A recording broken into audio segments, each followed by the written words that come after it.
Bismillahirrahmanirrahim. Assalamualaikum warahmatullahi wabarakatuh. Perkenalkan, saya Dani Islami dari Institut Agama Islam Negeri Ponorogo atau IAIN Ponorogo. Saya mengambil jurusan Pendidikan Guru Madrasah Ibtidaiyah dan sekarang ini saya masih semester 1. Baik, di sini saya akan memberikan penjelasan tentang agama-agama. Masuk ke dalam materi, kita perlu mengenal tentang pengertian agama itu sendiri.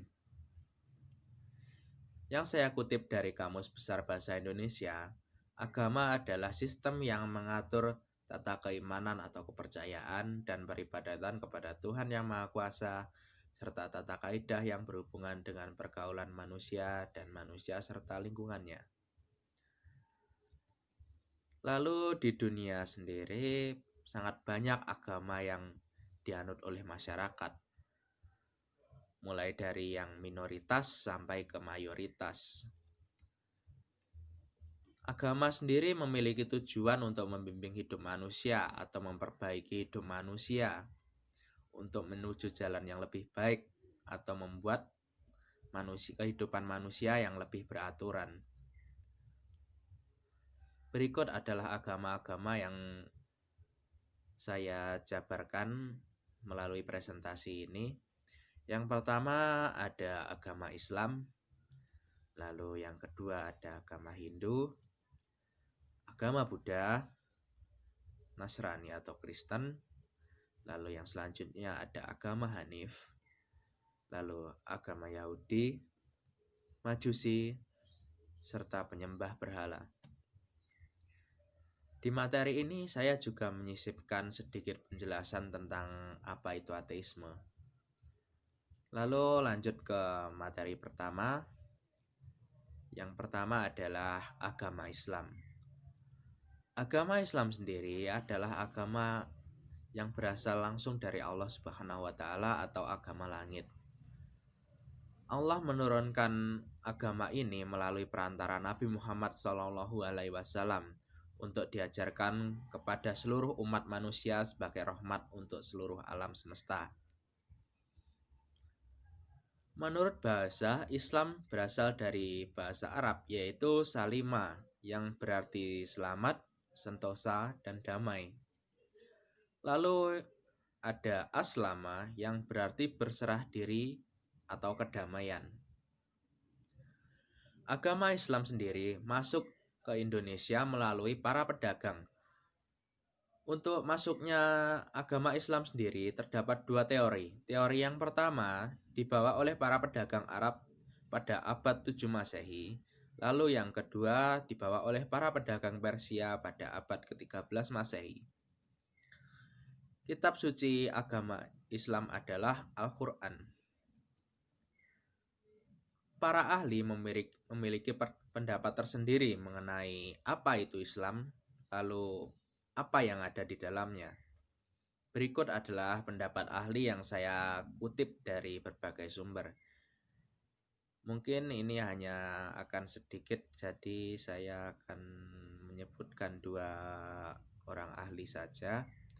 Yang pertama ada Ahmad Abdullah Al-Madusi yang berpendapat jika Islam adalah kaidah hidup yang diturunkan kepada manusia sejak manusia digelarkan ke muka bumi dan terbina dalam bentuknya yang terakhir dan sempurna dalam Al-Quran yang diwahyukan Tuhan kepada nabinya yang terakhir, yaitu Nabi Muhammad SAW. Satu kaidah yang memuat tuntutan yang jelas dan lengkap mengenai aspek hidup manusia baik spiritual maupun materi. Lalu pendapat ahli yang kedua yaitu Maulana Ali. Beliau mengutip dari firman Allah dalam surah Al-Baqarah ayat 208 yang memiliki arti, "Hai orang-orang yang beriman, masuklah kamu ke dalam kedamaian Islam secara menyeluruh. Dan janganlah kamu mengikuti langkah-langkah syaitan. Sesungguhnya syaitan musuh yang nyata bagimu." Dari definisi itu dapat disimpulkan bahwa Islam adalah agama yang diturunkan Allah kepada manusia melalui Rasul-Nya yang berisi hukum-hukum yang mengatur hubungan manusia dengan Allah, manusia dengan manusia, serta manusia dengan alam semesta.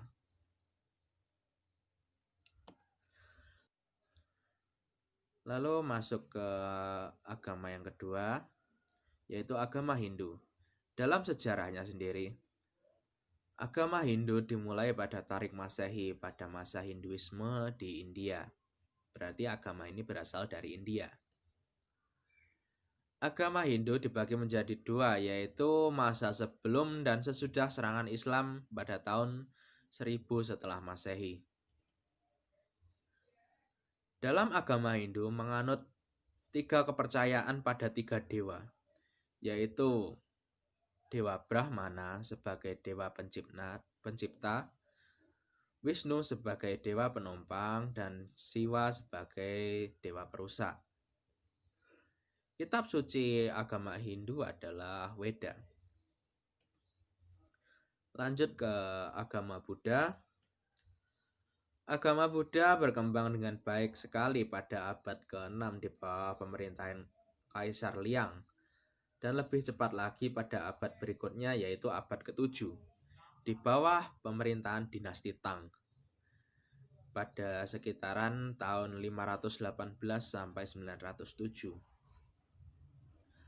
Agama ini diajarkan serta didirikan oleh Sang Siddhartha Buddha Gautama, yaitu guru besar agama Buddha yang pertama kali. Agama ini masuk di Indonesia pada abad ke-5 Masehi.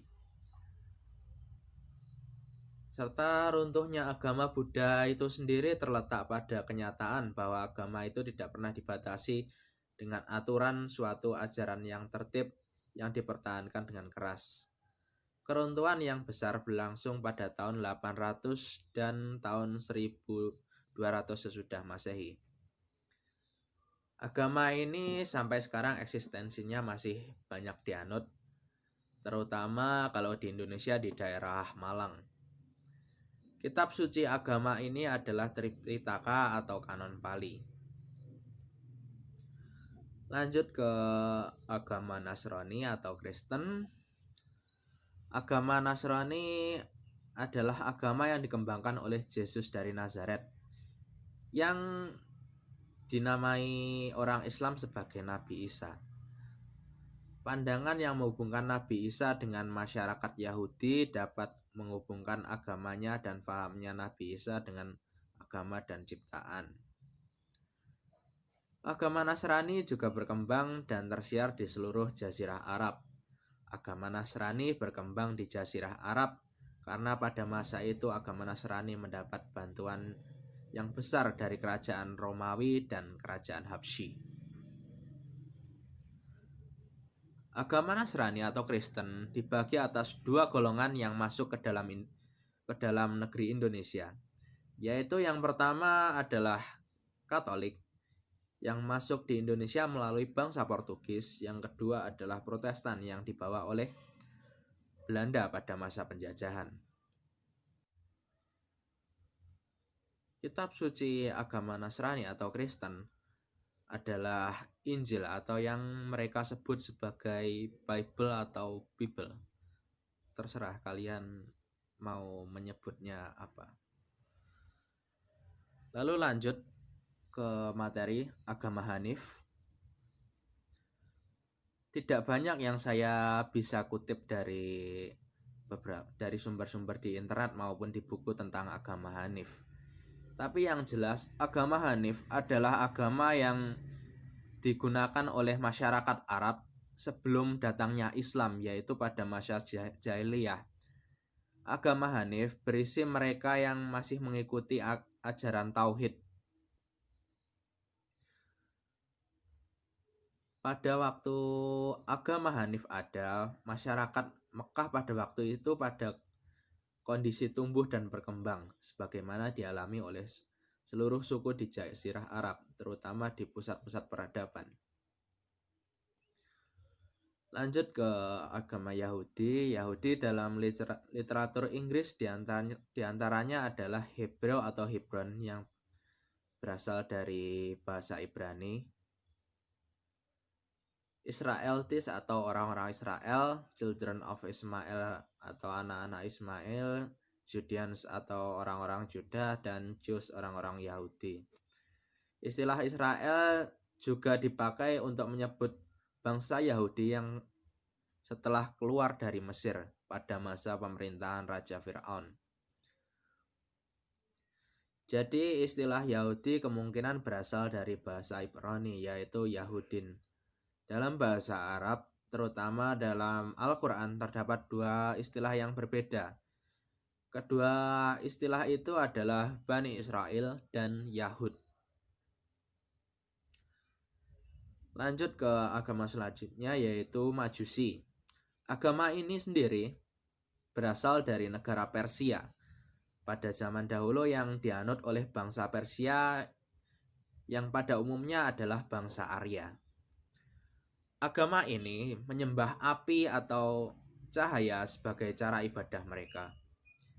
Dalam Al-Quran, agama ini disebutkan satu kali dalam surah Al-Hajj ayat 17. Lalu lanjut ke penyembah berhala. Penyembah berhala sendiri sudah ada di Arab semenjak lama, bahkan sebelum Rasulullah lahir. Penyembah berhala sendiri adalah kumpulan orang-orang yang memuja atau menyembah berhala yang percaya jika berhala-berhala tersebut adalah perantara menuju Allah Subhanahu wa Ta'ala. Aliran ini dianut oleh mayoritas masyarakat Arab pada masa jahiliyah, terutama kaum Quraisy. Kaum Quraisy sendiri disebutkan sebagai kaum yang musyrik karena kebiasaan mereka menyembah berhala dan mempersekutukan Allah dengan berhala-berhala tersebut.